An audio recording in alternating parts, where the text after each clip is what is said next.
திருவிளையாடல் வெற்றிக்கு பிறகு சிவாஜியும் ஏபி நாகராஜனும் பல பக்தி படங்கள் பண்ணாங்க.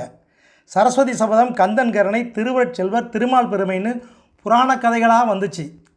திமுக ஆட்சிக்கு வந்த அந்த நேரத்தில் இந்த மாதிரி புராண சினிமாக்கள் ஆன்மீக புரட்சியை உண்டாக்கிருச்சுன்னு பேசினாங்க. எம்ஜிஆர் இந்த கருத்தை ஒத்துக்கலை. எம்ஜிஆர் என்ன சொன்னார்னா, தெய்வ பக்தியில் நான் ரொம்பவும் ஈடுபாடு உள்ளவன். அது எந்த மாதிரி தெய்வ பக்தினா, எந்த மதத்தையும் சாராத எல்லாருக்கும் பொதுவான உருவம் இல்லாத ஒரு சக்திக்கு நான் தலைவணங்குறேன். நடிகர்கள் கடவுளாக வேஷம் போட்டு நடிக்கிற சினிமாக்கள் வேறு, தெய்வத்தன்மைங்கிறது வேறு. படங்களை பார்க்கறதுனால ஒருவருக்கு தெய்வ பக்தி வரும்னோ அதிகமாகும்னோ நான் நினைக்கல. பக்திங்கிறது பரிசுத்தமானது. மக்கள் முன்பெல்லாம் கடவுளை தங்கள் உள்ளத்தில் வச்சுருந்தாங்க.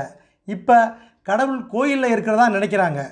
பெத்த அம்மா கிட்ட அன்பு, அப்பா கிட்ட மரியாதை, ஆசான்கிட்ட பயபக்தி, நண்பன்கிட்ட பாசம், ஏழைகள்கிட்ட இரக்கம், இந்த பண்புகள் தானே தெய்வ பக்தி. நிறைய கோயில்களை வச்சுக்கிட்டு வளர்க்க முடியாத பக்தியையா சினிமாக்கள் வளர்க்க போகுது? ஒரு சினிமா மூலமாக உயர்ந்த கருத்துக்களை சொல்லி மக்கள் மனசில் ஒழுக்கத்தை வளர்த்தாலே அதுவும் பக்தி படம் தான். படைத்தவன் மேல் பழியும் இல்லை, பசித்தவன் மேல் பாவம் இல்லை. ஏழைகளுக்கு மத்தியில் கடவுள் இருக்கிறார்னு காந்திஜி சொன்னார். மனசில் தூய்மை இருந்தால் அதுதான் பக்தி. அந்த தூய்மையை ஏற்படுத்துவதற்கு நான் கடவுள் வேஷம் போட்டுத்தான் நடிக்கணுமா? இப்படிலாம் பேசின எம்ஜிஆரை இயேசுநாதராக நடிக்க வைக்கிற வேலைகள் அப்போ நடந்துச்சு. நீல அங்கேயும் போர்வையும் போட்டுக்கிட்டு இயேசுநாதராக எம்ஜிஆர் மெல்ல நடந்து வராரு. கத்தோலிக்க பேராயர் அருளப்பா, அடைக்கலம் அடிகளார் போன்ற கிறிஸ்தவ பெரியவர்கள் எம்ஜிஆரை இயேசுவா பார்த்து மனசு நெகிழ்ந்து போய் கும்பிட்டாங்க. 1969 டிசம்பர் 26 அப்போ முதலமைச்சராக இருந்த கலைஞர் தலைமையில் சத்யா ஸ்டூடியோவில் இயேசுநாதர் படத்துக்கு பூஜை போட்டாங்க. அப்போ எம்ஜிஆர் பேசும்போது, நான் அமைதியாக இருக்கிறதா நண்பர்கள் சொன்னாங்க. இயேசுவை பற்றி அறிஞ்சவங்க அமைதியாக இருக்கிறதுக்கு கடமைப்பட்டவங்க. நான் சின்ன வயசில் பர்மாவில் இருக்கும்போது இயேசுநாதர் நாடகம் பார்த்தேன். இயேசுநாதர் வேடம் அப்போ எனக்கு ரொம்பவும் பிடிச்சிருந்துச்சு. அப்போ இருந்தே எனக்கு இயேசுநாதராக நடிக்கணுங்கிற ஆசை இருக்குது. இன்றைக்கி அது கைகூடிருச்சு. கடவுளை நான் தாய் வடிவத்தில் பார்க்குறேன். இயேசுநாதர் திரைப்படம் செம்மையாக முடியணும்னா கடவுள் என் தாயோட அருள் வேணும். இயேசுநாதர் நடிக்கிறது மூலம் எனக்கு மனச்சாந்தி கிடச்சிருக்குன்னு சொன்னார்.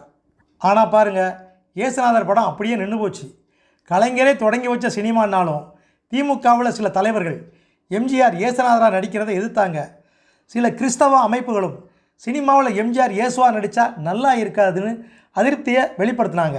ஏன்னா டூயட் பாடல்களில் ஹீரோயின்களோட நெருக்கமாக நடிக்கிற எம்ஜிஆரை எப்படி இயேசுவா பார்க்க முடியும்னு கேள்வி எழுப்புனாங்க. அதனால தான் எம்ஜிஆரை இயேசுநாதராக திரையில் பார்க்க முடியாமலே போச்சு. ஆனால் இயேசுநாதர் படம் நின்று போனதுக்கு எம்ஜிஆரை சொன்ன காரணமும் இருக்குது. ஒருவேளை இயேசுநாதர் படம் வெளிவந்துச்சுன்னா 100-200 வருஷம் கழித்து வர தலைமுறைக்கு ஜீசஸ்னா என்னுடைய முகம்தான்னு மனசில் பதிஞ்சிரும். ஏன்னா இந்த கெட்டப்பை போஸ்டர், காலண்டர்னு வருஷம் கொண்டு போய் சேர்த்துருவாங்க. ஒரு கட்டத்தில் ஜீசஸ்னால் அது நான் தான், என் முகம்தாங்கிற ஒரு பிம்பம் அடுத்தடுத்த தலைமுறை மனசில் பதியக்கூடிய வாய்ப்புகள் இருக்குது. அது மாதிரி ஒரு சூழ்நிலை வந்துருச்சுன்னா அதை விட தப்பு வேறு எதுவும் இல்லை. அதனால்தான் இயேசுநாதர் படம் வேணாம்னு சொல்லி அந்த படத்தையே நிறுத்திட்டேன். எம்ஜிஆர் சொன்ன மாதிரியே நடிப்புக்காக எம்ஜிஆர் போட்ட இயேசுநாதர் வேடத்தை, அந்த ஃபோட்டோவை வெளியே போகக்கூடாதுன்னு ரொம்ப ஸ்ட்ரிக்டாக சொல்லியிருக்காரு. அதான் 1-2 ஃபோட்டோ வந்ததோடு நின்று போச்சு.